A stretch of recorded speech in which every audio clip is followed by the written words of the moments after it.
Hello friends, welcome to knowledge centre. ഇന്ന് നമ്മൾ sixth basic science ആണ് കേട്ടോ നോക്കുന്നത്. ബേസിക് സയൻസിലെ sixth basic science part 2 last chapter ആയിട്ടുള്ള മാറ്റാം ജീവിതശൈലി നല്ല നാളേക്കാനുള്ള ഈ ഒരു ചാപ്റ്റർ ആണ് നമുക്ക് നോക്കാനുള്ളത് കേട്ടോ. 9ാമത്തെ ചാപ്റ്റർ ആണ്. അപ്പൊ ഈ ഒരു ചാപ്റ്ററോടെ നമ്മൾ സിക്സ്ത് ബേസിക് സയൻസ് കംപ്ലീറ്റ് ആവും കേട്ടോ. ഓക്കെ, ഇനി നമുക്ക് സിക്സ്ത്തിലെ സോഷ്യൽ സയൻസിലെ ഒരു ചാപ്റ്ററും കൂടി കംപ്ലീറ്റ് ആയാൽ നമ്മൾ സിക്സ്ത് സോഷ്യൽ സയൻസും ബേസിക് സയൻസും ഒക്കെ കംപ്ലീറ്റ് ആവും. ഓക്കെ, ഇനി നമുക്ക് 8th പാർട്ട് 2 നോക്കട്ടോ. ഓക്കെ, അപ്പൊ ഈ ഒരു ക്ലാസ് നിങ്ങൾക്ക് യൂസ്ഫുൾ ആയി തോന്നുകയാണെങ്കിൽ ഒന്ന് ലൈക്ക് ചെയ്യണം കേട്ടോ. അതുപോലെ നിങ്ങളുടെ അഭിപ്രായങ്ങൾ ഒന്ന് കമന്റ് ചെയ്യണേ. അതുപോലെ ആരെങ്കിലും സബ്സ്ക്രൈബ് ചെയ്യാതെ കാണുന്നുണ്ടെങ്കിൽ ഒന്ന് സബ്സ്ക്രൈബ് ചെയ്ത് സപ്പോർട്ട് ചെയ്യണം കേട്ടോ. ഓക്കെ, നമുക്ക് ഇന്ന് മാറ്റാം ജീവിതശൈലി നല്ല നാളേക്കാനുള്ള ഈ ഒരു ചാപ്റ്റർ നോക്കട്ടോ. കുറച്ച് ഇമ്പോർട്ടന്റ് ആയിട്ടുള്ള പോയിന്റ്സ് ഒക്കെ വരുന്ന ഒരു ചാപ്റ്റർ ആണ്. ഓക്കെ, ഈ ഒരു ചാപ്റ്ററിന്റെ തുടക്കത്തിൽ തന്നെ എന്താണ്, ഒരു മുത്തച്ഛനും കുട്ടിയും തമ്മിലുള്ള ചെറിയൊരു സംഭാഷണമാണ് കൊടുത്തിട്ടുള്ളത്. എന്താണ്, ഞങ്ങളുടെ കുട്ടിക്കാലത്തൊക്കെ സ്കൂളിൽ പോയിരുന്നത് 4-5 കിലോമീറ്റർ നടന്നിട്ടായിരുന്നു. അപ്പൂപ്പൻ പഠിച്ച സ്കൂളിൽ തന്നെയാണല്ലോ ഞാനും പഠിക്കുന്നത്. ഞങ്ങൾക്ക് ഇപ്പോൾ ഒട്ടും നടക്കേണ്ട, ഇവിടെ ഗേറ്റിനടുത്ത് നിന്നാൽ മതി, സ്കൂൾ ബസ് വരും. കുട്ടിയും അപ്പൂപ്പനും തമ്മിലുള്ള സംഭാഷണം ശ്രദ്ധിച്ചില്ലേ? നിങ്ങൾ എങ്ങനെയാണ് സ്കൂളിൽ പോകുന്നത്? നടന്നാണോ, വാഹനത്തിലാണോ? നിങ്ങളുടെ അപ്പൂപ്പനും അമ്മൂമ്മയും അവരുടെ കുട്ടിക്കാലത്ത് സ്കൂളിൽ പോയിരുന്നത് എങ്ങനെയായിരുന്നു എന്നൊക്കെ അന്വേഷിച്ചറിയാനൊക്കെ കുട്ടികൾക്കുള്ള ഈ ഒരു വർക്ക് കേട്ടോ. അടുത്തത്, മുൻകാലത്ത് മിക്കവാറും എല്ലാ കുട്ടികളും സ്കൂളിൽ നടന്നാണ് പോയിരുന്നത്. ഈ ശീലം അക്കാലത്ത് കുട്ടികൾക്ക് എങ്ങനെയാണ് പ്രയോജനപ്പെട്ടിട്ടുണ്ടാവുക? അവർക്കതൊരു വ്യായാമാവും, ഒരു എക്സസൈസ് ആവും. യാത്രാ സൗകര്യങ്ങളുടെ കാര്യത്തിൽ മാത്രമല്ല, ഇന്ന് പല മേഖലകളിലും മുൻകാലത്തെ അപേക്ഷിച്ച് വലിയ മാറ്റങ്ങൾ വന്നിട്ടുണ്ട്. ഈ മാറ്റങ്ങൾ നമ്മുടെ ജീവിത ശൈലിയെ മെച്ചപ്പെടുത്തിയിട്ടുണ്ടോ? ശാസ്ത്ര സാങ്കേതിക വിദ്യയുടെ പുരോഗതിക്കനുസരിച്ചാണ് എല്ലാ മേഖലകളിലും മാറ്റങ്ങൾ ഉണ്ടാകുന്നതെന്ന് അറിയാമല്ലോ. ഇവയിൽ ചിലത് താഴെ നൽകിയിരിക്കുന്നു. ടെലിഫോണ് സ്മാർട്ട് ഫോണായി, അരക്കല്ല് മിക്സിയിലേക്ക് മാറിയിട്ടുണ്ട്. പിന്നെ ഡെസ്ക്ടോപ്പ് ലാപ്ടോപ്പ് ആയി, ടാബ്ലറ്റ് ആയില്ലേ. പിന്നെ എന്തൊക്കെ മാറ്റങ്ങളാണ്, പല മാറ്റങ്ങളും വന്നിട്ടുണ്ട് അല്ലെ. പിന്നെ നമുക്ക് ഒരുപാട് മാറ്റങ്ങൾ പറയാൻ പറ്റൂലേ. എന്തൊക്കെ, വിറകടുപ്പായിരുന്നു പണ്ട് യൂസ് ചെയ്തിരുന്നത്, ഇപ്പം ഗ്യാസ് സ്റ്റവ് അല്ലെങ്കിൽ ഇൻഡക്ഷൻ കുക്കറൊക്കെ ആണ്. പിന്നെ മണ്ണെണ്ണ വിളക്കായിരുന്നില്ല പണ്ട്, ഇപ്പൊ LED ബൾബുകളാണ് നമ്മൾ യൂസ് ചെയ്യുന്നത്. അതുപോലെ എന്താണ്, തപാൽ കത്തുകളായിരുന്നു, ഇപ്പൊ ഇമെയിൽ അല്ലെങ്കിൽ വാട്സപ്പിലൂടെയൊക്കെ ആണ് കത്തുകളൊക്കെ അല്ലെ നമ്മള് പിന്നെ സന്ദേശങ്ങളൊക്കെ അയക്കുന്നത്. അതുപോലെ റേഡിയോ ഉള്ളത് ഇപ്പൊ എന്തായി, മ്യൂസിക് സ്ട്രീമിംഗ് ആപ്പുകളും സ്മാർട്ട് ഫോണുകളൊക്കെ ആയി. പിന്നെ പണ്ട് കൈക്കോട്ട് കലപ്പൊക്കെ ആയിരുന്നു യൂസ് ചെയ്തിട്ടുണ്ടായിരുന്നില്ലേ പാടത്തില്. അപ്പൊ എന്താണ്, ഇപ്പൊ ട്രാക്ടർ ആയില്ലേ. പണ്ട് ഓലക്കുടകളൊക്കെ യൂസ് ചെയ്യുന്ന കാലം ഉണ്ടായിരുന്നു. ഫോൾഡിങ് അംബ്രല്ലകളായി. അതുപോലെ ബ്ലാക്ക് ആൻഡ് വൈറ്റ് TV, ഇപ്പൊ സ്മാർട്ട് LED ടിവികളായി. ഇങ്ങനെ ഒരുപാട് ഒരുപാട് മാറ്റങ്ങൾ വന്നിട്ടുണ്ട് അല്ലെ. അലക്കുകല്ല് വാഷിംഗ് മെഷീൻ ആയി. പിന്നെന്താണ്, കാളവണ്ടിയൊക്കെ യൂസ് ചെയ്യുന്ന കാലഘട്ടം ഉണ്ടായിരുന്നില്ലേ. കാറ് ബസ്സൊക്കെ ആണ് ഇപ്പൊ നമ്മള് യാത്രകൾക്കായിട്ട് യൂസ് ചെയ്യുന്നത്. അങ്ങനെ ഒരുപാട് മാറ്റങ്ങൾ വന്നിട്ടുണ്ട്. ഒന്ന് മാത്രം പറയാൻ പറ്റില്ല, ഒരുപാട് മാറ്റങ്ങൾ ഇപ്പൊ വന്നിട്ടുണ്ട് അല്ലെ. അപ്പൊ ശാസ്ത്ര സാങ്കേതിക പുരോഗതിയുടെ ഫലമായി ഉണ്ടാകുന്ന മെച്ചപ്പെട്ട ജീവിത സൗകര്യങ്ങൾ നമ്മുടെ ശീലങ്ങളിൽ മാറ്റം വരുത്തുന്നുണ്ടോ? ഉണ്ടല്ലേ, ഒരുപാട് മാറ്റങ്ങൾ വരുത്തിയിട്ടുണ്ട്. നമുക്കിവിടെ ആഹാരശീലങ്ങൾ എന്ന് പറഞ്ഞിട്ടുള്ള ഒരു ഹെഡിങ് കൊടുത്തിട്ടുണ്ട് കേട്ടോ. പോഷക ഘടകങ്ങളെ കുറിച്ചും സമീകൃതാഹാരത്തെ കുറിച്ചും ആഹാരത്തിലൂടെ ആരോഗ്യം എന്നുള്ള ചാപ്റ്റർ നമ്മൾ പഠിച്ചിട്ടുണ്ട്. എന്തൊക്കെ ആഹാരങ്ങളിൽ എന്തൊക്കെ പോഷക ഘടകങ്ങളാണ് അടങ്ങിയിട്ടുള്ളത് നമ്മൾ ആ ഒരു ചാപ്റ്ററിലും പഠിച്ചിട്ടുണ്ട്. അപ്പൊ ജീവിത സൗകര്യങ്ങൾ മെച്ചപ്പെടുമ്പോൾ നമ്മുടെ ആഹാരശീലങ്ങളിലും മാറ്റങ്ങൾ ഉണ്ടാകുന്നില്ലേ. ആഹാരശീലങ്ങളിൽ ഉണ്ടായ ഇത്തരം മാറ്റങ്ങളാണ് ഈ ഒരു ചിത്രത്തിൽ നൽകിയിട്ടുണ്ട്. ആഹാരം അന്ന് എങ്ങനെയായിരുന്നു, ഇപ്പൊ എങ്ങനെ ജങ്ക് ഫുഡിലേക്ക് മാറിയിട്ടുണ്ട് അല്ലെ. അപ്പൊ നിങ്ങളുടെ വീട്ടിലെ പ്രായമുള്ളവരോട് അവരുടെ കുട്ടിക്കാലത്ത് എന്തെല്ലാമായിരുന്നു ഭക്ഷണത്തിൽ ഉൾപ്പെടുത്തിയിരുന്നെന്ന് അന്വേഷിക്കൂ എന്നൊക്കെ പറഞ്ഞ് കുട്ടികൾക്കുള്ള വർക്കാണ് കേട്ടോ. ഇനി ഇവിടെ എന്താണ്, ഇനി ഒരു അമ്മയും മോളും തമ്മിലുള്ള ചെറിയൊരു സംഭാഷണമാണ് കൊടുത്തത്. മോൾക്ക് ഉച്ചയ്ക്ക് ചോറിനൊപ്പം കഴിക്കാൻ എടുത്തു വെച്ച് തോരനും മറ്റു കറികളും എല്ലാം ഇതിൽ തന്നെ ഉണ്ടല്ലോ, എന്താ ഒന്നും കഴിക്കാതിരുന്നത്? എനിക്ക് ഉച്ചഭക്ഷണമായി ബ്രെഡും ജാമും മാത്രം മതിയെന്ന് ഞാൻ അമ്മയോട് പറഞ്ഞതല്ലേ. ഇപ്പൊ ആ ഒരു മാറ്റത്തിനെ കുറിച്ചാണ് പറയുന്നത്. ഇപ്പോൾ ഉള്ള കുട്ടികൾക്ക് എന്താണ്, സാധാരണ എന്താണ് ചോറും കറികളും അങ്ങനെയുള്ള ഭക്ഷണമൊന്നല്ല ഇപ്പൊ വേണ്ടതില്ലേ, ജങ്ക് ഫുഡുകളൊക്കെയാണ് വേണ്ടത്. അതിനെ പറ്റിയാട്ടോ ഇവിടെ പറയുന്നത്. ഇനി ഇവിടെ ബോക്സിൽ എന്താണെന്ന് കൊടുത്തു നോക്കാം. മുത്തശ്ശിയുടെ ആഹാരശീലം. മുത്തശ്ശി പറയുന്നതാണ്, പണ്ടൊക്കെ എന്തായിരുന്നു രസം? അച്ഛനും അമ്മയും അമ്മൂമ്മയും ഏട്ടത്തിയും ഒക്കെ കൂടി ആകെ മേളമായിരുന്നു അടുക്കള. രാവിലെ കപ്പപ്പുഴുക്കോ ചക്കപ്പുഴുക്കോ ആയിരുന്നു പ്രധാന ഭക്ഷണം. അവയില്ലാതിരിക്കുന്ന കാലത്ത് പഴങ്കഞ്ഞിയായിരുന്നു ഞങ്ങൾക്ക് ഏറെ ഇഷ്ടം. കാന്താരിമുളകും ചേമ്പുകറിയും കൂട്ടി പഴങ്കഞ്ഞി കുടിക്കാൻ എന്തായിരുന്നു രുചി! ഉച്ചയൂണാണ് കേമം. പുഞ്ചകൃഷിയുടെ അരിയിൽ നിന്നുള്ള കുത്തരിച്ചോറിനൊപ്പം തൊടിയിൽ നിന്ന് പറിച്ചെടുത്ത പയറ്, ചീര, വാഴപ്പിണ്ടി, കൂമ്പ്, കായ്, ഇടിച്ചക്ക ഇതൊക്കെയായിരുന്നു കൂട്ടാൻ. പോരാത്തതിന് വടക്കുവശത്തെ കിളിചുണ്ടൻ മാവിൽ നിന്ന് പറിച്ചെടുത്ത മാങ്ങയിട്ട് വെച്ച് നല്ല മീൻകറിയും. വൈകുന്നേരമോ തൊടിയിലെ വാഴയില ചീന്തിൽ പരത്തി ആവിയിൽ പുഴുങ്ങിയ അടയോ കോഴിക്കട്ടയോ. ഒഴിവുകാലം വരുമ്പോൾ പഴങ്ങളുടെ ഉത്സവമായിരുന്നു. മാമ്പഴം, ചക്കപ്പഴം, വാഴപ്പഴം, പപ്പായ, പേരയ്ക്ക, പറങ്കിമാങ്ങ ഇവയൊക്കെ ആയിരുന്നു ഇടനേരങ്ങളിലെ ഭക്ഷണം. ഇവയ്ക്കൊക്കെ എന്തായിരുന്നു സ്വാദ്! ഇപ്പോൾ ആണെങ്കിൽ ഇതൊന്നും കാണാൻ കൂടി കിട്ടുന്നില്ല.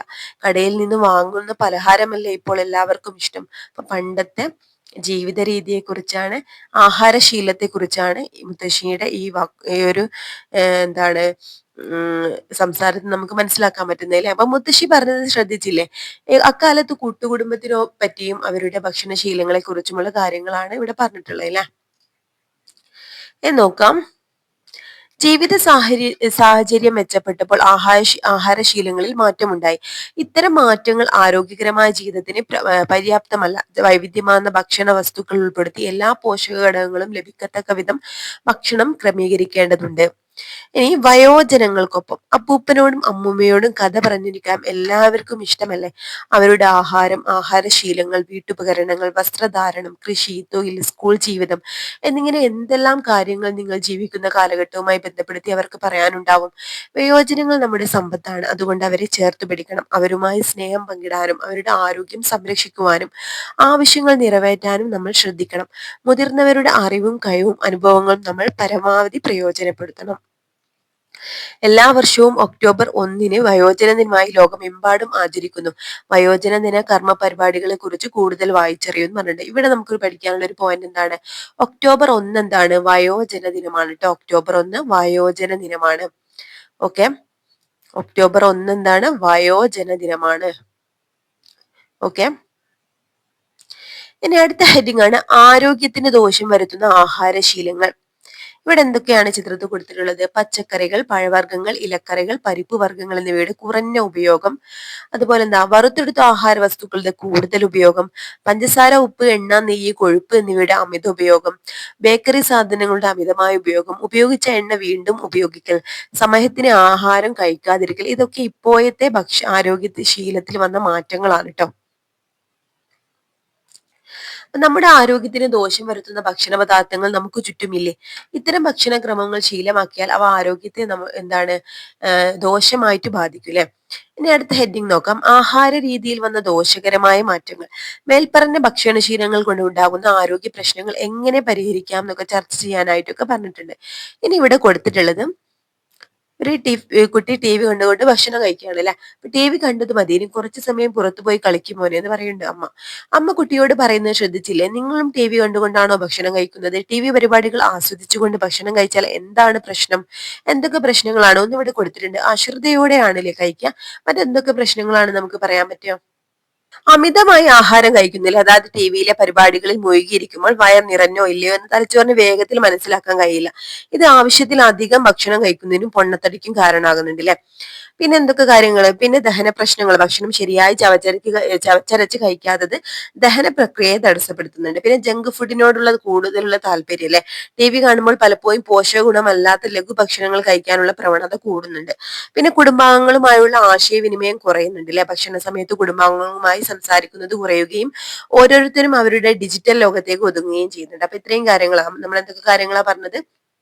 അമിതമായ ആഹാരം കഴിക്കുന്നുണ്ട്, അതുപോലെ ഇവിടെ കൊടുത്തിട്ടുള്ള അശ്രദ്ധയോടെ കഴിക്കുന്നുണ്ട്, അതുപോലെ ദഹന പ്രശ്നങ്ങൾ, ജങ്ക് ഫുഡിനോടുള്ള കൂടുതലായിട്ടുള്ള താല്പര്യം, കുടുംബാംഗങ്ങളുമായി ആശയവിനിമയം കുറയുന്നു. ഇതൊക്കെ എന്താണ്?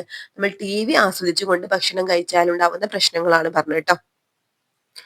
നിങ്ങൾ കഴിക്കാൻ ഇഷ്ടപ്പെടുന്ന ചില ഭക്ഷണ പദാർത്ഥങ്ങളാണ് ചിത്രത്തിൽ കാണുന്നത്. ഈ ഭക്ഷണ പദാർത്ഥങ്ങളിൽ അടങ്ങിയിരിക്കുന്ന പ്രധാന പോഷകഘടകങ്ങൾ എന്താണെന്ന് ചർച്ച ചെയ്യുമെന്ന് പറഞ്ഞിട്ടുണ്ട്. ഇത്തരം ഭക്ഷണശീലങ്ങൾ നമ്മൾ സ്ഥിരമാക്കിയാൽ നമുക്ക് എന്തൊക്കെ ആരോഗ്യ പ്രശ്നങ്ങളാണ് ഉണ്ടാവുന്നത്? ഓക്കെ, ചില പോഷക ഘടകങ്ങൾ ആവശ്യത്തിൽ കൂടുതൽ ലഭിക്കുന്നുണ്ടല്ലോ, ഇവിടെ കൊടുത്തതാണ്. ഇനി എന്തൊക്കെ പറയാൻ പറ്റും? പോഷക ദാരിദ്ര്യം. അതായത് ശരീരത്തിന് ആവശ്യമായ വിറ്റാമിനുകളും ധാതുക്കളും നാരുകളും അതായത് ഫൈബേഴ്സ് ഒക്കെ ഇത്തരം ആഹാരത്തിൽ വളരെ കുറവായിരിക്കും. അപ്പൊ പോഷക ദാരിദ്ര്യം അല്ലെ, പോഷക ദാരിദ്ര്യം. ഓക്കെ, പിന്നെ നമുക്ക് എന്താണ് ആരോഗ്യ പ്രശ്നങ്ങളുണ്ട്. അതായത് ഉയർന്ന കൊളസ്ട്രോള്, പ്രമേഹം, അതുപോലെ രക്തസമ്മർദ്ദം തുടങ്ങിയ രോഗങ്ങളൊക്കെ നേരത്തെ വരാൻ ഇത് കാരണമാകും കേട്ടോ. പിന്നെ അമിതവണ്ണം. അതായത് എന്തുകൊണ്ട് അമിതവണ്ണം ഉണ്ടാകുന്നത്? ശരീരത്തിൽ ആവശ്യമില്ലാത്ത കലോറികൾ അമിതമായി ഉള്ളിലെത്തുന്നത് ശരീരഭാരം വർദ്ധിപ്പിക്കുന്നുണ്ട് അല്ലെ. അതായത് കലോറി കൂടുമ്പോൾ എന്താണ് അമിതമായ പിന്നെ നമുക്ക് എന്താണ് അമിതവണ്ണം വരാൻ കാരണമാകുന്നുണ്ട്. അടുത്ത ഹെഡിങ് നോക്കാം, ഉയരവും തൂക്കവും. ഓക്കെ, കൂടുതൽ ആഹാരം കഴിച്ചാൽ നല്ല ആരോഗ്യം ഉണ്ടാവുമോ എന്ന് ചോദിച്ചിട്ടുണ്ട്. കൂടുതലായിട്ട് നമ്മൾ ആഹാരം കഴിച്ചാൽ നല്ല ആരോഗ്യമൊന്നും ഉണ്ടാവില്ല അല്ലെ. നമ്മൾ കഴിക്കുന്ന ഭക്ഷണം എന്താണ് പോഷക ഗുണമുള്ളതാണെങ്കിൽ നമുക്ക് എന്താണ് ആരോഗ്യത്തിലും ഗുണമുണ്ടാവും. അപ്പൊ ഈ കുട്ടികൾ എന്താണ് ഈ ഒരു ചിത്രം ശ്രദ്ധിച്ചില്ലേ? ഈ കുട്ടികളിൽ ആർക്കാണ് ശരിയായ വളർച്ചയുള്ളത് എങ്ങനെ കണ്ടെത്താമെന്നാണ് ചോദിച്ചിട്ടുള്ളത്. വളർച്ച പരിശോധിക്കാനുള്ള ഒരു മാർഗമാണ് ഉയര തൂക്ക പരിശോധന അല്ലെങ്കിൽ ബോഡി മാസ് ഇൻഡെക്സ് കേട്ടോ. അപ്പൊ എന്താണ് വളർച്ച പരിശോധിക്കാനുള്ള മാർഗം? എന്താണ്? ഉയര തൂക്ക പരിശോധന ആണ്, ഇമ്പോർട്ടന്റ് ആണ്. BMI, body mass index. ഒരാൾക്ക് ഉയരത്തിനനുസരിച്ച് തൂക്കമുണ്ടോ എന്ന് ഈ പരിശോധനയിലൂടെ കണ്ടെത്താം. ഇതിനായി ഉയരവും ഭാരവും ആദ്യം കണ്ടെത്തണം. ഓക്കെ, അപ്പൊ ഭാരത്തെ ഉയരം ഇൻറ്റു ഉയരം കൊണ്ട് ഹരിച്ചു കിട്ടുന്നതാണ് ബോഡി മാസ് ഇൻഡെക്സ്. ഒന്നാമത്തെ കുട്ടിക്ക് 25 കിലോഗ്രാം ഭാരവും 120 സെന്റിമീറ്റർ ഉയരവും ഉണ്ട്. ആ കുട്ടിക്ക് BMI എത്രയായിരിക്കും എന്നാണ് ചോദിച്ചിട്ടുള്ളത്. അപ്പൊ ഇക്വേഷൻ എന്താണ്? തൂക്കം ഡിവൈഡഡ് ബൈ ഉയരം ഇൻറ്റു ഉയരമാണ്. അപ്പൊ 25 കിലോഗ്രാം ആണ് തൂക്കമുള്ളത്. അതുപോലെ എന്താണ് ഉയരം 120 മീറ്റർ ആണ് അല്ലെ, 120 സെന്റിമീറ്റർ ഉയരമുണ്ട് എന്നാണ് പറഞ്ഞിട്ടുള്ളത്. 120 സെന്റിമീറ്റർ ഉയരം. അപ്പൊ സെന്റിമീറ്ററിന് മീറ്ററിലേക്ക് ആക്കുമ്പോൾ എന്താണ് 1.20 ഇൻറ്റു 1.20 എന്നാവും. അപ്പൊ ഇവിടെ നമുക്ക് ആൻസർ ആയിട്ട് കിട്ടുന്ന എത്രയാണ്? 17.36 ആണ് കേട്ടോ. ഓക്കെ, ഇനി രണ്ടാമത്തെ കുട്ടിക്ക് 45 കിലോഗ്രാം തൂക്കവും 125 സെന്റിമീറ്റർ ഉയരവും ഉണ്ട്. രണ്ടാമത്തെ കുട്ടിയുടെ BMI എത്രയായിരിക്കും? അപ്പൊ എത്രയൊക്കെയാ അവിടെ പറഞ്ഞിട്ടുള്ളത്? 45 കിലോഗ്രാം ഭാരം, ഉയരം എത്രയാണ് പറഞ്ഞിട്ടുള്ളത്? 125 സെന്റിമീറ്റർ. അപ്പോ 12.5 എന്ന് വരും അല്ലെ. ഓക്കെ, സോറി കേട്ടോ, 1.25 എന്ന് വരും. 1.25 ഇൻറ്റു 1.25. ഓക്കെ, നമുക്കിവിടെ ആൻസർ ആയിട്ട് കിട്ടുന്നത് എത്രയാണ്? 28.7 എന്നാണ് കേട്ടോ ആൻസർ ആയിട്ട് കിട്ടുന്നത്. ഓക്കെ, രണ്ടുപേരുടെയും BMI കണ്ടെത്തിയല്ലോ. ഇവ തന്നിരിക്കുന്ന പട്ടികയുമായി ഒത്തുനോക്കി രണ്ടുപേരുടെയും ശരീരാവസ്ഥ കണ്ടെത്തും എന്നാണ് പറയുന്നത്. അപ്പൊ 18.5 കുറവുള്ളത് ഭാരക്കുറവാണ്. അപ്പൊ ഒന്നാമത്തെ കുട്ടിക്ക് എത്രയായിരുന്നു നമ്മൾ പറഞ്ഞത്? 17.36 ആണ്. അതുകൊണ്ട് എന്താണ് ഭാരക്കുറവാണുള്ളത് അല്ലെ. ഇനി 18.5 മുതൽ 24.9 വരെ ശരിയായ ഭാരം, 25 മുതൽ 29.9 വരെ അമിതവണ്ണാണ്. അപ്പൊ രണ്ടാമത്തെ കുട്ടിക്ക് 28.7 ആയിരുന്നു, അമിതവണ്ണാണ്. ഒന്നാമത്തെ കുട്ടിയുടെ ശരീരാവസ്ഥ ഭാരക്കുറവും രണ്ടാമത്തെ കുട്ടിയുടെ ശരീരാവസ്ഥ എന്താണ്? അമിതവണ്ണവുമാണ് അല്ലെ. ഓക്കെ, അപ്പൊ ഈ രണ്ട് കുട്ടികളുടെയും ഇത്തരത്തിലുള്ള ശരീരാവസ്ഥയ്ക്ക് കാരണം എന്തായിരിക്കും എന്ന് പറഞ്ഞിട്ടുണ്ട്. ഇനി നിങ്ങളുടെ ഉയരവും ഈ കുട്ടികളോട് ഇനി കുട്ടികൾക്കുള്ള വർക്കാണ് കേട്ടോ. ഇനി നിങ്ങളുടെ ഉയരവും ഭാരവും പരിശോധിച്ച് BMI കണ്ടെത്താനൊക്കെ കേട്ടോ. ഈ ഒരു ഇക്വേഷനും അതുപോലെ തന്നെ എന്താണ് BMIന്റെ ഫുൾ ഫോം എന്താണെന്ന് മനസ്സിലാക്കി വെക്കട്ടോ. എന്താണ് BMIയുടെ full form? Body mass index ആണ്. ഇത് എന്തിനുള്ളതാണ്? വളർച്ച പരിശോധിക്കാനുള്ള ഒരു മാർഗ്ഗമാണ് കേട്ടോ, ഉയര തൂക്ക പരിശോധന. ഓക്കെ, എന്തായിരുന്നു ഇക്വേഷൻ? തൂക്കം ഡിവൈഡഡ് ബൈ ഉയരം ഇൻറ്റു ഉയരാണ്. ഓക്കെ, സെന്റിമീറ്റർ തന്നാൽ മീറ്ററിലേക്ക് ആക്കണം കേട്ടോ. ഓക്കെ, ഞാൻ ഇവിടെ പറഞ്ഞിട്ടുള്ളത് ശരീരഭാരം സാധാരണ കൂടുന്ന അവസ്ഥയാണ് അമിതവണ്ണം. ഇത് രോഗാവസ്ഥയിലേക്ക് നയിച്ചേക്കാം. ഭാരക്കുറവും രോഗാവസ്ഥയായിട്ടാണ് കണക്കാക്കുന്നത്. ഇനി ഭാരക്കുറവുണ്ടെങ്കിൽ എന്ത് പരിഹാരമാണ് ചെയ്യേണ്ടത്? ഭാരം കൂടുതലുണ്ടെങ്കിൽ എന്ത് പരിഹാരമാണ് ചെയ്യേണ്ടത്? ശരിയായ ഭാരമാണെങ്കിൽ അത് നിലനിർത്താൻ എന്താണ് ചെയ്യേണ്ടത് എന്നൊക്കെ ചോദിച്ചിട്ടുണ്ട് കേട്ടോ. അപ്പൊ ഇവിടെ എന്താണ്, ഭാരക്കുറവുണ്ടെങ്കിൽ എന്ത് പരിഹാരമാണ് ചെയ്യേണ്ടത്? എന്തൊക്കെയാണ്? പോഷക സമൃദ്ധമായ ആഹാരം കൃത്യസമയത്ത് കഴിക്കുകയും ഡോക്ടറുടെ നിർദ്ദേശപ്രകാരം ആരോഗ്യകരമായ ജീവിതശൈലി പിന്തുടരുകയും വേണം അല്ലെ. പിന്നെ ഭാരം കൂടുതലുണ്ടെങ്കിലോ നമ്മൾ എന്താണ്, ജങ്ക് ഫുഡുകൾ ഒഴിവാക്കി നാരുകളുള്ള ആഹാരം കഴിക്കുകയും പതിവായിട്ട് വ്യായാമം അല്ലെങ്കിൽ എക്സസൈസ് ചെയ്യുകയും വേണം. അതുപോലെ ശരിയായ ഭാരമാണെങ്കിലോ സമീകൃത ആഹാര ശീലമാക്കുകയും കായിക വിനോദങ്ങളിൽ ഏർപ്പെടുകയും ചെയ്തുകൊണ്ട് നിലവിലെ ആരോഗ്യം നിലനിർത്തി കൊണ്ടുവരിക എന്നുള്ളതാണ് കേട്ടോ. ഇനി ഇവിടെ നല്ല ആഹാര ശീലങ്ങൾ എന്ന് കൊടുത്തിട്ടുണ്ട്. ഓക്കെ, അപ്പൊ എന്തൊക്കെയാണ് നല്ല ആഹാര ശീലങ്ങൾ നോക്കാം. കൃത്യസമയത്ത് ആഹാരം, അത് ടിക്കിടാനാണ് പറഞ്ഞിട്ടുള്ളത് കേട്ടോ. കൃത്യസമയത്ത് ആഹാരം കഴിക്കുന്നു എന്നുള്ളത് ശരിയായിട്ടുള്ളതാണ് അല്ലെ. അമിതമായ ഭക്ഷണം കഴിക്കുക എന്നുള്ളത് ശരിയല്ല. ഒരേ ഭക്ഷ്യവസ്തുക്കൾ അടങ്ങിയ ആഹാരം എന്നും കഴിക്കുക എന്നുള്ളതും ശരിയല്ല. ഇടയ്ക്കിടെ ആഹാരം കഴിക്കുന്നു എന്നുള്ളതും ശരിയല്ല. കൃത്യമായിട്ടുള്ള ഇടവേളകളിൽ നമ്മൾ ഭക്ഷണം കഴിക്കണം. അതുപോലെ പഴങ്ങൾ, പച്ചക്കറികൾ, ഇലക്കറികൾ എന്നിവ ധാരാളമായി ആഹാരത്തിൽ ഉൾപ്പെടുന്നുള്ളത് ശരിയാണ്. ആവശ്യമായ അളവിൽ ആഹാരം കഴിക്കണം. പിന്നെന്താണ്, TV, മൊബൈൽ ഫോൺ എന്നിവ ശ്രദ്ധിച്ചുകൊണ്ട് ആഹാരം കഴിക്കുന്നു എന്നുള്ളത് തെറ്റാണ് അല്ലെ. വീട്ടിലെല്ലാവരും ഒരുമിച്ച് ആഹാരം കഴിക്കുന്നു എന്നുള്ളത് ശരിയാണ്. ഓക്കെ, വളരെ കുറച്ച് മാത്രം ആഹാരം കഴിക്കുന്നുള്ളത് തെറ്റാണ്. വറുത്തതും പൊരിച്ചതുമായ ആഹാരം കൂടുതലായിക്കൊന്ന് കഴിക്കുന്നു എന്നുള്ളതും തെറ്റാണ്. ഇഷ്ടമുള്ള ആഹാരം മാത്രം കഴിക്കുക എന്നുള്ളതും തെറ്റ്. വെള്ളം ആവശ്യമായ അളവിൽ കുടിക്കുന്നില്ല എന്നുള്ളതും തെറ്റാണ് അല്ലെ. ഇടനേരങ്ങളിൽ ഫാസ്റ്റ് ഫുഡ് കഴിക്കുന്നുള്ളതും തെറ്റാണ്. ആരോഗ്യകരമായ ലഘുഭക്ഷണങ്ങൾ കഴിക്കുന്നു എന്നുള്ളതും ശരിയാണ്. ഓക്കെ, ഇനി അടുത്തത് എന്താണ്? അടുത്ത ഹെഡിങ് ആണ് ആഹാരവും വ്യായാമവും. ആഹാരവും വ്യായാമവും എന്ന വിഷയവുമായി ബന്ധപ്പെട്ട് ഡോക്ടറുമായി അമ്മയും കുട്ടിയും നടത്തുന്ന സംഭാഷണമാണ് ഇവിടെ കൊടുത്തിട്ടുള്ളത്. ഡോക്ടർ, എന്റെ മൂത്ത മകൾ വളരെ മെലിഞ്ഞിരിക്കുന്നു, വിശപ്പും തീരെയില്ല, എന്താണ് ചെയ്യേണ്ടത്? എന്താണ് ഡോക്ടർ പറയുന്നത്? ശരീരം മെലിഞ്ഞിരിക്കുന്നത് കാര്യമായിട്ട് എടുക്കേണ്ടതില്ല, വളരുന്ന പ്രായമല്ലേ, കുറച്ച് കഴിയുമ്പോൾ ശരിയാകും, എങ്കിലും ആവശ്യത്തിന് പോഷകാഹാരം ഉറപ്പാക്കണം. അപ്പൊ എന്താണ് കുട്ടി പറയുന്നത്? തടി കൂടുമെന്ന് പറഞ്ഞ് ചേച്ചി കുറച്ച് ഭക്ഷണമേ കഴിക്കൂ ഡോക്ടർ. അതിപ്പോ എന്താണ്, എന്റെ ചേട്ടന് നല്ല വണ്ണമുണ്ട്, ബർഗറും സാൻഡ്വിച്ചും ഒക്കെയാണ് ഇഷ്ടം, അവ എപ്പോഴും കഴിക്കും, അതിന് കുഴപ്പമുണ്ടോ ഡോക്ടർ? അമിത കലോറിയുള്ള ഇത്തരം ആഹാരം ഉപയോഗിക്കുന്നത് കുറയ്ക്കണം, വ്യായാമം ശീലമാക്കുകയും വേണം. ഇനി എന്താ അവിടെ പറഞ്ഞിട്ടുള്ളത് നമുക്ക് പഠിക്കാനുള്ളത്? ഡോക്ടറുമായി സംഭാഷണം ശ്രദ്ധിച്ചില്ല. ശരിയായ ആരോഗ്യത്തിന് ആഹാരം പോലെ പ്രധാനമാണ് വ്യായാമവും എന്ന് മനസ്സിലായില്ലേ. മുൻകാലങ്ങളിൽ ആളുകൾ ചെയ്തിരുന്ന തൊഴിലുകൾ അധികവും അധ്വാനം ആവശ്യമുള്ളതായിരുന്നു. അതിനാൽ തൊഴിലെടുക്കുമ്പോൾ തന്നെ വ്യായാമവും ലഭിക്കുന്നു. ഇന്ന് ചെയ്യുന്ന മിക്ക തൊഴിലും ശാരീരിക അധ്വാനം കുറഞ്ഞവയാണ്. അതിനാൽ കൃത്യസമയത്ത് വ്യായാമം ചെയ്യേണ്ടത് ആവശ്യമായി വരുന്നു. പിന്നെ ഇവിടെ ചിത്രത്തിൽ എന്താ കൊടുത്തിട്ടുള്ളത്? വ്യായാമത്തിനായി ഇവർ എന്താണ് ചെയ്യുന്നത്? നിങ്ങൾ വ്യായാമത്തിനായി എന്തെല്ലാം ചെയ്യുന്നുണ്ട്?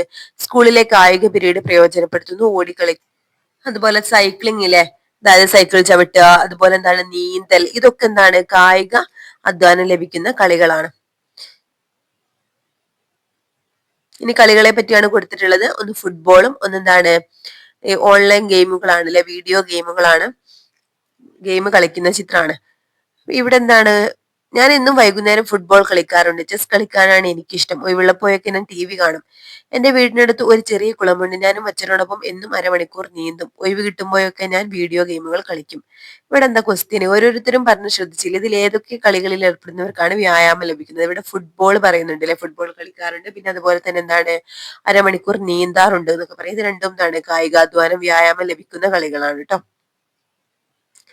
അടുത്തത് ഉറക്കത്തിന്റെ പ്രാധാന്യത്തെ കുറിച്ചാണ് പറയുന്നത്. ഒരു കുട്ടി എന്താണ് ഫസ്റ്റ് എന്താണ്, രാത്രി കുറെ സമയം മൊബൈൽ ഫോൺ ഉപയോഗിക്കുന്നു, ഏറെ വൈകി ഉറങ്ങുന്നു, രാത്രി അധികം വൈകാതെ കിടക്കുന്നു, സുഖമായി ഉറങ്ങുന്നു. രണ്ടാമത്തെ കുട്ടീന്റെ കേട്ടോ. ഇതിൽ ഏതാണ് നിങ്ങളുടെ ശീലം? മൊബൈൽ ഫോണിന്റെ അമിതോപയോഗം കൊണ്ടുണ്ടാകുന്ന ആരോഗ്യ പ്രശ്നങ്ങൾ എന്തൊക്കെയാണ്? ഇവിടെ കൊടുത്തിട്ടുണ്ട്. ഉറക്കക്കുറവുണ്ട്, കാഴ്ച പ്രശ്നങ്ങൾ, സ്ക്രീൻ അഡിക്ഷൻ, ഉത്കണ്ഠ, ശരീരഭാരം വർദ്ധിപ്പിക്കൽ, വിശപ്പില്ലായ്മ, ക്ഷീണം. ഓക്കെ, അടുത്തത് ഉറക്കത്തെ പറ്റിയാണ് പറയുന്നത് കേട്ടോ. ഉറക്കം. രാത്രി ഉറങ്ങുമ്പോൾ ശരീരത്തിന് നല്ല വിശ്രമം ലഭിക്കുന്നു. ഈ സമയത്താണ് ശരീരകോശങ്ങൾ അവയുടെ കേടുപാടുകൾ തീർക്കുന്നത്. ഉറങ്ങുമ്പോൾ പേശികൾ നിശ്ചലാവസ്ഥയിലാണ്. ശ്വാസോച്ഛ്വാസവും ഹൃദയമിടിപ്പും ദഹന പ്രവർത്തനങ്ങളും മന്ദഗതിയിലാവും. ശരീരത്തിലെ സങ്കീർണമായ പല രാസപ്രവർത്തനങ്ങളും നടക്കുന്നത് രാത്രി നാം ഉറങ്ങുമ്പോഴാണ്. അതിനാൽ രാത്രിയിലെ ഉറക്കനഷ്ടത്തിന് പകരമാവില്ല പകലത്തെ ഉറക്കം. ആവശ്യത്തിലധികം ഉറങ്ങുന്നത് നല്ലതല്ല. നിങ്ങളുടെ പ്രായത്തിലുള്ള ഒരാൾക്ക് 7-8 മണിക്കൂർ ഉറക്കം ആവശ്യമാണ്. അപ്പൊ കുട്ടികൾക്ക് എത്ര മണിക്കൂറാണ്? 7-8 മണിക്കൂർ ഉറക്കം ആവശ്യമാണ്. അപ്പൊ നമ്മൾ ഉറങ്ങുമ്പോൾ എന്തൊക്കെയാണ് പറഞ്ഞിട്ടുള്ളത്? ഈ സമയത്താണ് ശരീരകോശങ്ങൾ അവയുടെ കേടുപാടുകൾ തീർക്കുന്നത്. ഉറങ്ങുമ്പോൾ പേശികൾ നിശ്ചലാവസ്ഥയിലാണ്. ശ്വാസവും ഹൃദയമിടിപ്പും ദഹന പ്രവർത്തനങ്ങളും മന്ദഗതിയിലാവും. ശരീരത്തിലെ സങ്കീർണമായ പല രാസപ്രവർത്തനങ്ങളും നടക്കുന്നത് രാത്രി നാം ഉറങ്ങുമ്പോഴാണ് എന്നാണ് പറഞ്ഞിട്ടുള്ളത് കേട്ടോ. ഇനി ഉറക്കത്തിന്റെ രഹസ്യം, ഇത് ഇമ്പോർട്ടന്റ് ആണ്. ഉറക്ക ഹോർമോൺ എന്നറിയപ്പെടുന്നത് മെലാറ്റോണിൻ ആണ്. മെലാറ്റോണിന്റെ ഉൽപാദനം കൂടുന്നത് രാത്രിയിലാണ് കേട്ടോ. നമ്മുടെ ശരീരത്തിലെ ഒരു ഗ്രന്ഥി, അതായത് പീനിയൽ ഗ്രന്ഥി, ഇരുട്ടിനോട് പ്രതികരിക്കുന്നതിന്റെ ഫലമായാണ് മെലാറ്റോണിൻ ഉൽപ്പാദിപ്പിക്കുന്നത്. അപ്പൊ ഏത് ഗ്രന്ഥിയാണ്? പീനിയൽ ഗ്രന്ഥിയാണ് മെലാറ്റോണിൻ ഉൽപ്പാദിപ്പിക്കുന്നത് കേട്ടോ, ഇരുട്ടിനോട് പ്രതികരിക്കുന്നതിന്റെ ഫലമായിട്ട്. പ്രഭാതമാവുമ്പോൾ പ്രകാശത്തിന്റെ സാന്നിധ്യം മൂലം ഈ ഹോർമോണിന്റെ ഉൽപാദനം കുറയുന്നു. അപ്പോഴാണ് നാം ഉണരുന്നത്. ഉണർന്നിരിക്കുന്നതിന് പ്രയോജനം നൽകുന്നത് കാപ്പി, ചായ, കോള എന്നിവയാണ്. അതിനാൽ രാത്രി ഉറങ്ങുന്നതിന് മുമ്പ് ഇവ കുടിക്കരുത്. ക്ഷീണം, ഏകാഗ്രതയില്ലായ്മ, ഉന്മേഷക്കുറവ്, പെട്ടെന്നുള്ള ദേഷ്യം തുടങ്ങിയവ ഉറക്കമില്ലായ്മയുടെ ഫലമായി ഉണ്ടാകാം. അപ്പൊ ഉറക്ക ഹോർമോൺ എന്നറിയപ്പെടുന്നത് മെലാറ്റോണിൻ ആണ് കേട്ടോ. ഇമ്പോർട്ടന്റ് ആണ് മെലാറ്റോണിൻ. മെലാറ്റോണിൻ ഉൽപ്പാദിപ്പിക്കുന്നത് പീനിയൽ ഗ്രന്ഥിയാണ്. അത് ഇങ്ങനെയാണ് ഉൽപ്പാദിപ്പിക്കുന്നത്, ഇരുട്ടിനോട് പ്രതികരിക്കുന്നതിന്റെ ഫലമായാണ്. ഓക്കെ, അടുത്ത ഹെഡിങ് ആണ് പ്രമേഹം. ഒരു സംഭാഷണമാണ് കൊടുത്തിട്ടുള്ളത്. മധുരമില്ലാത്ത ചായയാണോ നീ കുടിക്കുന്നത്? ഈ പ്രായത്തിലെ നിനക്ക് പ്രമേഹം വന്നോ? പ്രമേഹം വരാൻ ഇപ്പോൾ പ്രായമൊന്നുമില്ല. ഇന്നലെ രാവിലെ ഭക്ഷണത്തിന് മുമ്പ് ഷുഗർ പരിശോധിച്ചപ്പോൾ 170 mg/dl ഉണ്ട്. ഞാൻ ഇടയ്ക്കിടെ ഷുഗർ ചെക്ക് ചെയ്യുന്നുണ്ട്. പ്രമേഹം എന്താണ് കൊടുത്തിട്ടുണ്ട് കേട്ടോ. 100 മില്ലിമീറ്റർ രക്തത്തിലെ പഞ്ചസാരയുടെ സാധാരണ അളവ് 70 മുതൽ 100 മില്ലിഗ്രാം ആണ്. രക്തത്തിലെ പഞ്ചസാരയുടെ അളവ് ക്രമാതീതമായി ഉയരുന്ന രോഗമാണ് പ്രമേഹം. അപ്പൊ ഗ്ലൂക്കോസിന്റെ അളവ് ക്രമാതീതമായിട്ട് ഉയരുന്ന രോഗമാണ് പ്രമേഹം. സാധാരണ ഒരു 100 മില്ലി ലിറ്റർ രക്തത്തിലെ പഞ്ചസാരയുടെ അളവ് എത്രയാണ്? 70 മുതൽ 100 മില്ലിഗ്രാം ആണ് കേട്ടോ. ഓക്കെ, ഇനി പ്രമേഹത്തിന്റെ ലക്ഷണങ്ങളാണ് കേട്ടോ. അമിതമായിട്ടുള്ള വിശപ്പ്, അമിതമായി മൂത്രമൊഴിക്കൽ, മുറിവുണങ്ങാൻ താമസം, അതിയായ ദാഹം, തളർച്ച, ഇതൊക്കെ പ്രമേഹത്തിന്റെ ലക്ഷണങ്ങളാണ്. ഇനി പ്രമേഹത്തെ നിയന്ത്രിക്കാൻ എന്തൊക്കെ കാര്യങ്ങളാണ് ഇവിടെ കൊടുത്തിട്ടുള്ളത്? നിത്യേന വ്യായാമം ചെയ്യുക, ഭക്ഷണം നിയന്ത്രിക്കുക, പുകവലി, മദ്യപാനം, ലഹരി ഉപയോഗം തുടങ്ങിയ ദുശീലങ്ങൾ ഒഴിവാക്കുക. പ്രമേഹ രോഗ നിയന്ത്രണ മാർഗങ്ങൾ ആണ് ഇവിടെ കൊടുത്തിട്ടുള്ളത് കേട്ടോ. ഇനി ഇൻസുലിനും പ്രമേഹവും. ശരീരത്തിലെ ഗ്ലൂക്കോസിന്റെ അളവ് നിയന്ത്രിക്കുന്നത് പാൻക്രിയാസ് ഉൽപ്പാദിപ്പിക്കുന്ന ഇൻസുലിൻ എന്ന ഹോർമോൺ ആണ് കേട്ടോ. ഇമ്പോർട്ടന്റ് ആണ്. ശരീരത്തിലെ ഗ്ലൂക്കോസിന്റെ അളവ് നിയന്ത്രിക്കുന്നത് ഇൻസുലിൻ ആണ്. ഇൻസുലിൻ ഉൽപ്പാദിപ്പിക്കുന്നത് പാൻക്രിയാസ് ആണ്. Okay, Frederick Banting, John Macleod എന്നീ ശാസ്ത്രജ്ഞനാണ് 1921 ഇൻസുലിൻ ഹോർമോൺ കണ്ടെത്തിയത്. ആരൊക്കെയാണ്? ഫ്രെഡറിക് ബാൻഡിങ്ങും ജോൺ മക്ലോയിഡും. ഓക്കെ, ഇൻസുലിൻ ഉൽപ്പാദിപ്പിക്കുന്ന കോശങ്ങളുടെ നാശം കാരണം ശരീരത്തിന് ആവശ്യമായത്ര ഇൻസുലിൻ ഉൽപ്പാദിപ്പിക്കപ്പെടാത്ത അവസ്ഥയാണ് ടൈപ്പ് 1 പ്രമേഹം കേട്ടോ. ഇത് കുട്ടികളിലാണ് സാധാരണയായി കണ്ടുവരുന്നത്. എന്നാൽ ഉൽപ്പാദിപ്പിക്കുന്ന ഇൻസുലിൻ ഉപയോഗിക്കാൻ കഴിയാതെ വരികയോ ശരീരത്തിന് ആവശ്യമായത്ര അളവിൽ ഇല്ലാതെ വരികയോ ചെയ്യുന്ന അവസ്ഥയാണ് ടൈപ്പ് 2 കേട്ടോ. നാം സാധാരണയായിട്ട് കണ്ടുവരുന്നത് ടൈപ്പ് 2 പ്രമേഹമാണ്. ടൈപ്പ് 1 പ്രമേഹത്തിന് ജീവിതകാലം മുഴുവൻ ഇൻസുലിൻ കുത്തിവെക്കണം. എന്നാൽ ടൈപ്പ് 2 പ്രമേഹം ശരിയായ ജീവിതശൈലിയുടെയും മരുന്നുകളിലൂടെ ഒക്കെ നിയന്ത്രിക്കാവുന്നതാണ്. അപ്പൊ എന്താണ് ടൈപ്പ് 1 എന്ന് പറഞ്ഞത്? ടൈപ്പ് 1 എന്താണ്? ശരീരത്തിന്, അതായത് ഇൻസുലിൻ ഉൽപ്പാദിപ്പിക്കുന്ന കോശങ്ങളുടെ നാശം കാരണം ശരീരത്തിന് ആവശ്യമായത്ര ഇൻസുലിൻ ഉൽപ്പാദിപ്പിക്കപ്പെടാത്ത അവസ്ഥയാണ് ടൈപ്പ് 1. കുട്ടികളിലാണ് സാധാരണയായിട്ട് കണ്ടുവരുന്നത്. ടൈപ്പ് 2 എന്താണ്? അതായത് നമ്മുടെ ഉൽപ്പാദിപ്പിക്കുന്ന ഇൻസുലിന് ഉപയോഗിക്കാൻ കഴിയാതെ വരികയോ ശരീരത്തിന് ആവശ്യമായത്ര അളവിൽ ഇല്ലാതെ വരികയോ ചെയ്യുന്ന അവസ്ഥയാണ് ടൈപ്പ് 2. കൂടുതലായിട്ടും കണ്ടുവരുന്നത് ടൈപ്പ് 2 പ്രമേഹമാണ് കേട്ടോ. ടൈപ്പ് 1 പ്രമേഹത്തിന് ജീവിതകാലം മുഴുവൻ ഇൻസുലിൻ കുത്തിവെക്കണം. എന്നാൽ ടൈപ്പ് 2 പ്രമേഹം എന്താണ്? ശരിയായിട്ടുള്ള ശൈലിയിലൂടെയും മരുന്നുകളിലൂടെ ഒക്കെ നിയന്ത്രിക്കാവുന്നതാണ്. ഓക്കെ, അടുത്ത ഹെഡിങ് ആണ് രക്തസമ്മർദ്ദം അല്ലെങ്കിൽ ബ്ലഡ് പ്രഷർ.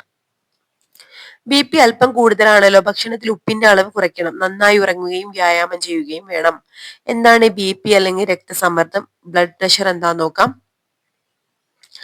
രക്തം രക്തക്കുഴലുകളിലൂടെ ഒഴുകുമ്പോൾ രക്തക്കുഴലുകളുടെ ഭിത്തിയിൽ ചെലുത്തുന്ന മർദ്ദമാണ് രക്തസമ്മർദ്ദം. പ്രഷറാണ് രക്തസമ്മർദ്ദം.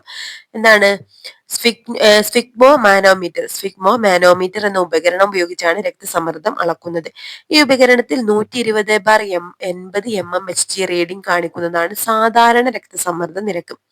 പുകവലി, പൊണ്ണത്തടി, പൊട്ടാസ്യത്തിന്റെ കുറവ്, ഉപ്പിന്റെ അമിതോപയോഗം, പ്രായാധിക്യം എന്നിവ സാധാരണ രക്തസമ്മർദ്ദ നിരക്കിൽ വ്യതിയാനം വരുത്തുന്നതിന് ഇടയാക്കുന്നു.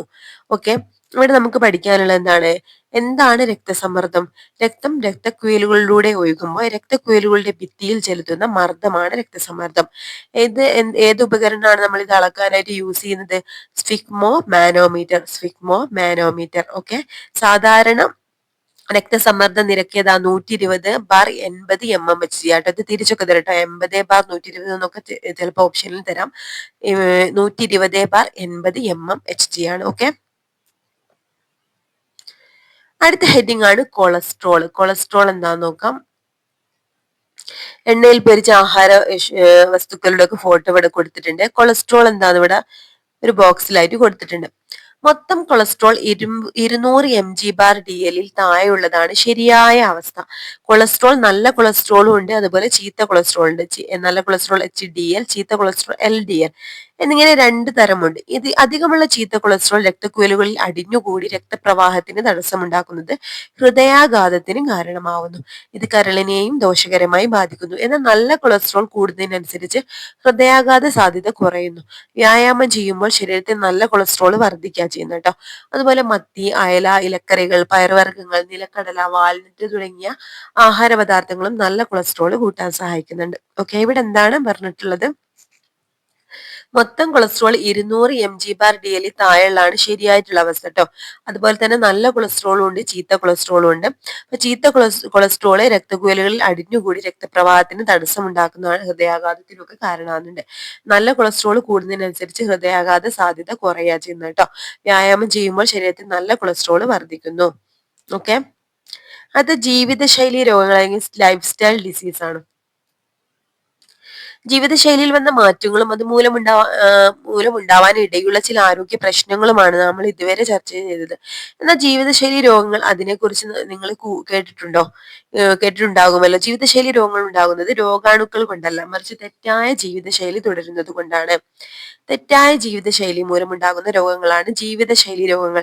ഇത് പ്രധാനമായിട്ടും അനാരോഗ്യകരമായ ഭക്ഷണശീലങ്ങൾ, വ്യായാമക്കുറവ്, അല്പനിദ്ര, പുകവലി, മദ്യപാനം, മാനസിക സമ്മർദ്ദം തുടങ്ങിയവ മൂലമുണ്ടാകുന്നതാണ്. ഓക്കെ,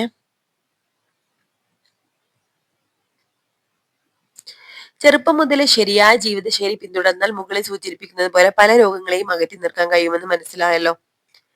ഇനി എന്തൊക്കെയാണ്? ക്യാൻസർ, ഹൃദ്രോഗങ്ങൾ, കരൾ വീക്കം, പൊണ്ണത്തടി, ടൈപ്പ് 2 പ്രമേഹം, വിഷാദരോഗം, രക്തത്തിലുണ്ടാകുന്ന അമിത മർദ്ദം തുടങ്ങിയവ ജീവിതശൈലി രോഗങ്ങൾക്ക് ഉദാഹരണങ്ങളാണ് കേട്ടോ. അപ്പൊ ജീവിതശൈലി രോഗങ്ങളാണ് നമ്മൾ പറയുന്നത്. ക്യാൻസർ, ഹൃദ്രോഗങ്ങൾ, കരൾ വീക്കം, പൊണ്ണത്തടി, ടൈപ്പ് 2 പ്രമേഹം, വിഷാദരോഗം, രക്തത്തിലുണ്ടാകുന്ന അമിത മർദ്ദം, BP ഒക്കെ എന്താണ്? നമ്മുടെ തെറ്റായ ജീവിതശൈലി കൊണ്ടുണ്ടാവുന്നതാണ്. അതായത് ജീവിതശൈലി രോഗങ്ങളാണ് കേട്ടോ. ഇനി ഇവിടെ ഒരു ടേബിൾ ഫില്ല് ചെയ്യാൻ കൊടുത്തിട്ടുണ്ട്. ജീവിതശൈലി മാറ്റങ്ങളും അതിന്റെ ഫലമായി ഉണ്ടാകുന്ന ആരോഗ്യ പ്രശ്നങ്ങളും അവയ്ക്ക് പരിഹാരമാകുന്നതും പട്ടികപ്പെടുത്തി ക്ലാസ്സിൽ അവതരിപ്പിക്കാൻ കുട്ടികൾക്കുള്ള വർക്കാണ്. ഒന്നെന്താണ്? വീടിനുള്ളിൽ ഇലക്ട്രോണിക് ഗെയിം കളിക്കുന്നു. എന്തൊക്കെ ആരോഗ്യ പ്രശ്നങ്ങളാണ്? കാഴ്ച സംബന്ധമായ പ്രശ്നങ്ങൾ, കഴുത്തിലെയും മുതുകിലെയും പേശികൾക്ക് വേദന, പൊണ്ണത്തടി, പിന്നെ എന്തൊക്കെ പരിഹാര പ്രവർത്തനങ്ങളാണ് നമ്മളോട് ഇവിടെ എഴുതാനാണ് പറഞ്ഞിട്ടുള്ളത്. ഓക്കെ, ഇവിടെ നമുക്ക് എന്തൊക്കെ പരിഹാര പ്രവർത്തനം പറയാൻ പറ്റും? പുറത്തു പോയിട്ട് കളിക്കല്ലേ, കൂടുതലായിട്ട് വീടിനുള്ളിൽ നിന്ന് എന്താണ് ഗെയിമുകളൊന്നും കളിക്കാതെ പുറത്തു പോയിട്ട് കളിക്കുക. സ്ക്രീനിങ് സമയം, അതായത് സ്ക്രീൻ സമയം കുറയ്ക്കുക, സ്ക്രീനിലേക്ക് നോക്കിയിരിക്കുന്നത് കുറയ്ക്കുക എന്നുള്ള പറയാൻ പറ്റും. പിന്നെ എന്തൊക്കെ ജീവിതശൈലിയിൽ വന്ന മാറ്റങ്ങൾ? ജങ്ക് ഫുഡ് സ്ഥിരമായിട്ട് കഴിക്കല്ലേ, ജങ്ക് ഫുഡ് കഴിക്കുന്നത് അതിനെ കൊണ്ടുള്ള ആരോഗ്യ പ്രശ്നങ്ങൾ, അമിതവണ്ണം, ദഹനക്കേട്, പോഷകക്കുറവ് കാണാം. അമിതവണ്ണം, ദഹനക്കേട്, പോഷകക്കുറവ് കാണാം. എന്താ നമുക്ക് അതിനുള്ള പരിഹാര പ്രവർത്തനം? സമീകൃത ആഹാരശീലമാക്കുക, പഴങ്ങൾ കഴിക്കുക എന്നുള്ളതാണ് കേട്ടോ. അതിന് നമുക്ക് ദീർഘനേരം ഒരേ ഇടത്ത് ഇരിക്കുന്നത് എന്താണ്? ജീവിതശൈലിയിൽ വന്ന മാറ്റത്തിൽ എഴുതാൻ പറ്റും. ദീർഘനേരം ഒരേ ഇടത്ത് ഇരിക്കുന്നത്, അതായത് നടുവേദന, കഴുത്തുവേദന, രക്തചംക്രമണം പ്രശ്നങ്ങൾ ഇങ്ങനെയൊക്കെ കാരണമാവും കേട്ടോ. എന്തൊക്കെ പരിഹാരം? കൃത്യമായ ഇടവേളകൾ എഴുന്നേൽക്കുക, വ്യായാമം ചെയ്യുക. ഓക്കെ, ഇനി ഇവിടെ നല്ല ജീവിത ശൈലികൾ കൊടുത്തിട്ടുണ്ട്. ഉപേക്ഷിക്കാം ലഹരി പദാർത്ഥങ്ങൾ, ഉപേക്ഷിക്കാം പുകവലിയും പുകയിലെ ഉൽപ്പന്നങ്ങളും, ശീലിക്കാം പഴങ്ങളും പച്ചക്കറികളും, ശീലിക്കാം വ്യായാമം, ശീലിക്കാം നല്ല ഉറക്കം, കുറയ്ക്കാം എണ്ണയിൽ പൊരിച്ച ആഹാരങ്ങൾ, കുറയ്ക്കാൻ ഉപ്പിന്റെ അമിത ഉപയോഗം, കുറയ്ക്കാം ശീതള പാനീയങ്ങൾ. ഇതൊക്കെയാണ് ഇവിടെ കൊടുത്തിട്ടുള്ളത് കേട്ടോ. ഇനി എന്തൊക്കെയാണ്? നമുക്ക് മധുര പലഹാരങ്ങൾ കുറയ്ക്കല്ലേ. അതുപോലെ എന്താണ് ജങ്ക് ഫുഡുകൾ ഒഴിവാക്കാം. പുകയില ഉൽപ്പന്നങ്ങൾ ഉപേക്ഷിക്കാം. ഇതൊക്കെ ഇവിടെ കൊടുത്തതാണ്. ഇനി കൃത്യസമയത്ത് ആഹാരം കഴിക്കല്ലേ, കറക്റ്റ് ടൈമിൽ തന്നെ ആഹാരം കഴിക്കുക. അതുപോലെ ആവശ്യമായ അളവിൽ ആഹാരം കഴിക്കുക, ആവശ്യമായ അളവിൽ വെള്ളം കുടിക്കുക. അതുപോലെ എന്താണ് പിന്നെ ആരോഗ്യകരമായ ലഘുഭക്ഷണങ്ങൾ കഴിക്കുക. ഇതൊക്കെ നമുക്ക് നല്ല ജീവിത ശൈലികളാണ് കേട്ടോ. അടുത്തത് ശാരീരിക പ്രശ്നങ്ങളും അതുപോലെ എന്താണ് മാനസിക പ്രശ്നങ്ങൾ, സാമൂഹിക പ്രശ്നങ്ങൾ. ഇത് എന്തുമായി ബന്ധപ്പെട്ടതാണ്? തെറ്റായ ജീവിതശൈലി മൂലമുണ്ടാകുന്ന ആരോഗ്യ പ്രശ്നങ്ങൾ ഭീകരമാണ്. അതിനേക്കാൾ ഭീകരമാണ് എന്ത്? പുകവലി, മദ്യം, മയക്കുമരുന്ന് എന്നിവ ഉപയോഗിക്കുന്നത് കൊണ്ടാകുന്ന ആരോഗ്യ പ്രശ്നങ്ങൾ. ഇവ ഉപയോഗിക്കുന്നത് മൂലമുണ്ടാകുന്ന ശാരീരിക, മാനസിക, സാമൂഹിക പ്രശ്നങ്ങൾ എന്തൊക്കെയാണെന്ന് നോക്കാം. എന്തൊക്കെ ശാരീരിക പ്രശ്നങ്ങൾ കൊടുത്ത്? ശരീരത്തിന്റെ രോഗപ്രതിരോധ ശേഷി കുറയുന്നു, ഓർമ്മശക്തിയും വിവേചന ശക്തിയും കുറയുന്നു, ശ്വാസകോശ സംബന്ധമായ രോഗങ്ങൾ കാരണമാകുന്നുണ്ട് അല്ലെ. ഇനി മാനസിക പ്രശ്നങ്ങൾ, ഉത്കണ്ഠ, വിഷാദം മുതലായവ ഉണ്ടാകുന്നുണ്ട്. നിയമവിരുദ്ധ പ്രവർത്തനങ്ങൾ ചെയ്യാനുള്ള പ്രേരണ, പിന്നെന്താണ് പെട്ടെന്ന് അക്രമാസക്തരാകുന്നു. പിന്നെ സാമൂഹിക പ്രശ്നങ്ങളോ, കുടുംബത്തോടും സുഹൃത്തുക്കളോടും അകലം പാലിക്കുന്നു, തെറ്റായ സൗഹൃദബന്ധം സൃഷ്ടിക്കുന്നു, പഠനത്തിൽ താല്പര്യം കുറയുന്നു. ഇതൊക്കെ ലഹരി പദാർത്ഥങ്ങളും അതുപോലെ പുകവലി, മദ്യം, മയക്കുമരുന്ന് പോലുള്ള ലഹരി പദാർത്ഥങ്ങൾ ഉപയോഗിക്കുന്ന മൂലം ഉണ്ടാകുന്ന പ്രശ്നങ്ങളാണ് കേട്ടോ. ലഹരി പദാർത്ഥങ്ങൾ ഉപയോഗിക്കുന്നത് മൂലം വ്യക്തിക്കും സമൂഹത്തിനും ഉണ്ടാകുന്ന പ്രശ്നങ്ങൾ മനസ്സിലാക്കിയല്ലോ. ലഹരി പദാർത്ഥങ്ങൾ ഉപയോഗിക്കുന്നത് പോലെ തന്നെ കുറ്റകരമാണ് അത് കൈവശം വെക്കുന്നതും. അതിനാൽ നമുക്ക് പ്രതിജ്ഞ എടുക്കാം, ആരോഗ്യകരമായ ജീവിതത്തിന് ഞാൻ ലഹരി വസ്തുക്കളോട് നോ പറയും.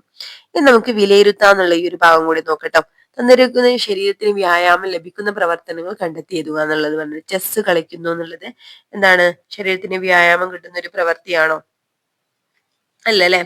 ചെസ് കളിക്കുക എന്ന് പറഞ്ഞുള്ളത് എന്താ? ഒരിടത്ത് ഇരുന്നാണ് കളിക്കുന്നത്. അപ്പൊ ശരീരത്തിന് വ്യായാമം ഒന്നും ലഭിക്കുന്നില്ല. പിന്നെന്താ കൊടുത്തിട്ടുള്ളത്? ഡാൻസ് കളിക്കുക. ഡാൻസ് കളിക്കുന്ന ഒരു ശാരീരികാധ്വാനമുള്ള ജോലി. അപ്പൊ ഡാൻസ് കളിക്കുന്ന എന്നുള്ളത് എന്താണ്? നമുക്ക് ഇവിടെ എന്താണ് വ്യായാമമായിട്ട് പറയാൻ പറ്റും. ഇനി വീഡിയോ ഗെയിം കളിക്കുക എന്നുള്ളത് അല്ല അല്ലെ. കൃഷിപ്പണിയിൽ ഏർപ്പെടുക എന്നുള്ളതും എന്താണ്? വ്യായാമം ലഭിക്കുന്നതാണ്. ഷട്ടിൽ ബാഡ്മിന്റൺ കളിയും വ്യായാമം ലഭിക്കുന്നതാണ്. ഫുട്ബോൾ കളി, അതുപോലെ ഫുട്ബോൾ കളിയും എന്താണ്? വ്യായാമം ലഭിക്കുന്നവയാണ്. വയലിൻ വായിക്കുക എന്നുള്ളത് എന്താണ്? കൂടുതലായിട്ടുള്ള വ്യായാമം ഒന്നും ലഭിക്കുന്നില്ല അല്ലെ. പിന്നെന്താണ്? പാട്ട് കേൾക്കുക എന്നുള്ളതും ഒരു വ്യായാമം ഒന്നും ലഭിക്കുന്നൊന്നുമില്ല. ഓക്കെ, ഇവിടെ എന്തൊക്കെയാണ്? ഡാൻസ് കളിക്കുന്നു, പിന്നെന്താണ്? കൃഷിപ്പണിയിൽ ഏർപ്പെടുന്നു, ഷട്ടിൽ ബാഡ്മിന്റൺ, ഫുട്ബോൾ കളി. ഓക്കെ, ഇതൊക്കെയാണ് എന്ത്? വ്യായാമം ലഭിക്കുന്ന പ്രവർത്തനങ്ങൾ. ഇനി രണ്ടാമത്തെ ക്വസ്റ്റ്യൻ എന്താണ്? താഴെ പറയുന്നവയിൽ ഏതൊക്കെ പ്രവർത്തനങ്ങളാണ് ശരീരഭാരം കൂടുതലുള്ള ആൾക്ക് അത് കുറയ്ക്കുന്നതിന് സഹായകമാകുന്നത് കേട്ടോ. ഇവിടെ എന്തൊക്കെ കൊടുത്തിട്ടുണ്ട്? ആഹാരത്തിന് അളവ് കുറയ്ക്കുക, ഷട്ടിൽ ബാഡ്മിന്റൺ കളിക്കുക, ആവശ്യത്തിന് വിശ്രമിക്കുക, ഉപ്പിന്റെ ഉപയോഗം കുറയ്ക്കുക. ഇവിടെ എന്തൊക്കെയാണ്? എയും ബി ആണ് പ്രധാനമായിട്ട് പറയാൻ പറ്റുന്നത്. ആഹാരത്തിന്റെ അളവ് കുറയ്ക്കുക, അതുപോലെ എന്താണ്? ഷട്ടിൽ ബാഡ്മിന്റൺ കളിക്കുക എന്നുള്ളത് കേട്ടോ. ഇനി അടുത്തത് എന്താണ്? മൂന്നാമത്തത് വ്യായാമം ചെയ്യുന്നത് കൊണ്ടുള്ള നേട്ടങ്ങളാണ് കേട്ടോ. വ്യായാമം ചെയ്യുന്നത് ശരീരത്തിനും മനസ്സിനും ഒരുപോലെ ഗുണകരമാണ് അല്ലെ. പ്രധാന നേട്ടങ്ങൾ എന്തൊക്കെയാണ്? നമ്മുടെ ശരീരത്തിലെ രക്തചംക്രമണം വർദ്ധിക്കുന്നുണ്ട്, മാംസപേശികൾക്കും അസ്ഥികൾക്കും കരുത്ത് നൽകുന്നു, അമിതവണ്ണം കുറയ്ക്കാൻ സഹായിക്കുന്നു, അതുപോലെ ഹൃദയത്തിന്റെ ആരോഗ്യം മെച്ചപ്പെടുത്തുന്നു, മാനസിക സമ്മർദ്ദം കുറയ്ക്കാനും ഉന്മേഷം നൽകാനൊക്കെ സഹായിക്കുന്നുണ്ട്. അപ്പൊ എന്തൊക്കെ പറഞ്ഞത്? ശരീരത്തിലെ രക്തചംക്രമണം വർദ്ധിപ്പിക്കുന്നു, മാംസപേശികൾക്കും അസ്ഥികൾക്കും കരുത്ത് നൽകുന്നു, അമിതവണ്ണം കുറയ്ക്കാൻ സഹായിക്കുന്നു, ഹൃദയാരോഗ്യം മെച്ചപ്പെടുത്തുന്നു, മാനസിക സമ്മർദ്ദം കുറയ്ക്കാനും ഉന്മേഷം നൽകാനും സഹായിക്കുന്നു. നാലാമത് രാത്രി വൈകി ഉറങ്ങുന്നവർക്ക് എന്തെല്ലാം ആരോഗ്യ പ്രശ്നങ്ങൾ ഉണ്ടാവാൻ സാധ്യതയുണ്ട് എന്നാണ് ചോദിച്ചത് കേട്ടോ. ശരീരത്തിന് ക്ഷീണവും തളർച്ചയും ഒക്കെ അനുഭവപ്പെടും അല്ലെ. അതുപോലെ എന്താണ്? ഓർമ്മശക്തിയും ഏകാഗ്രതയും കുറയും, ദഹന പ്രക്രിയ തടസ്സപ്പെടും, മാനസിക സമ്മർദ്ദവും ദേഷ്യവും വർദ്ധിക്കും, ദീർഘകാലാടിസ്ഥാനത്തിൽ അതായത് പ്രമേഹം, അമിത രക്തസമ്മർദ്ദം തുടങ്ങിയ രോഗങ്ങൾക്ക് കാരണമായേക്കാം. അഞ്ചാമത് തെറ്റായ ജീവിതശൈലികൾ രോഗങ്ങൾക്ക് കാരണമാവും. ശരിയാണോ എന്ന് ചോദിച്ചിട്ടുണ്ട്. ഓക്കെ, ഈ ഒരു പ്രസ്താവന ശരിയാണ് അല്ലെ. അതായത് നമ്മുടെ തെറ്റായ ശീലങ്ങൾ എന്താണ്? പുതിയ ജീവിതശൈലി രോഗങ്ങൾ കാരണമാകുന്നുണ്ട്. വ്യായാമമില്ലായ്മ എന്താണ്? അമിതവണ്ണത്തിനും ഹൃദ്രോഗങ്ങളിലേക്കൊക്കെ നയിക്കുന്നുണ്ട്. ജങ്ക് ഫുഡുകളുടെ ഉപയോഗം എന്താണ്? അതായത് കൊഴുപ്പും അതുപോലെ ഉപ്പും മധുരവും അധികമുള്ള ഭക്ഷണങ്ങള് പ്രമേഹത്തിനും കൊളസ്ട്രോളിനും ഒക്കെ കാരണമാകുന്നുണ്ട്. അതുപോലെ ഉറക്കമില്ലായ്മയും മാനസിക സമ്മർദ്ദം ഒക്കെ ഉണ്ടാകുന്നുണ്ട് അല്ലെ. അതായത് ഇവ ശരീരത്തിന്റെ പ്രതിരോധ ശേഷി കുറയ്ക്കുകയും പലവിധ അസുഖങ്ങൾ ഉണ്ടാക്കുകയും ചെയ്യുന്നുണ്ട്. ഓക്കെ, അപ്പൊ ഇത്രയാണ് നമ്മൾ വിലയിരുത്താന്നുള്ള ഭാഗത്തുള്ളത് കേട്ടോ. അപ്പൊ ഇത്രയുമാണ് നമ്മുടെ ഈ ഒരു ചാപ്റ്റർ ഉള്ളത്. ഈ ഒരു ക്ലാസ് നിങ്ങൾക്ക് യൂസ്ഫുൾ ആയി തോന്നുകയാണെങ്കിൽ ഒന്ന് ലൈക്ക് ചെയ്യണം കേട്ടോ. അപ്പൊ ആരെങ്കിലും സബ്സ്ക്രൈബ് ചെയ്യാതെ കാണുന്നുണ്ടെങ്കിൽ ഒന്ന് സബ്സ്ക്രൈബ് ചെയ്ത് സപ്പോർട്ട് ചെയ്യണം. ഓക്കെ, നമ്മുടെ ടെലഗ്രാമിന്റെ ലിങ്ക് ഞാൻ ഡിസ്ക്രിപ്ഷൻ ബോക്സ് കൊടുത്തിട്ടുണ്ട്. അപ്പൊ ജോയിൻ ചെയ്യാത്തവർ ഉടൻ തന്നെ ജോയിൻ ചെയ്യണം കേട്ടോ. Okay friends, thank you.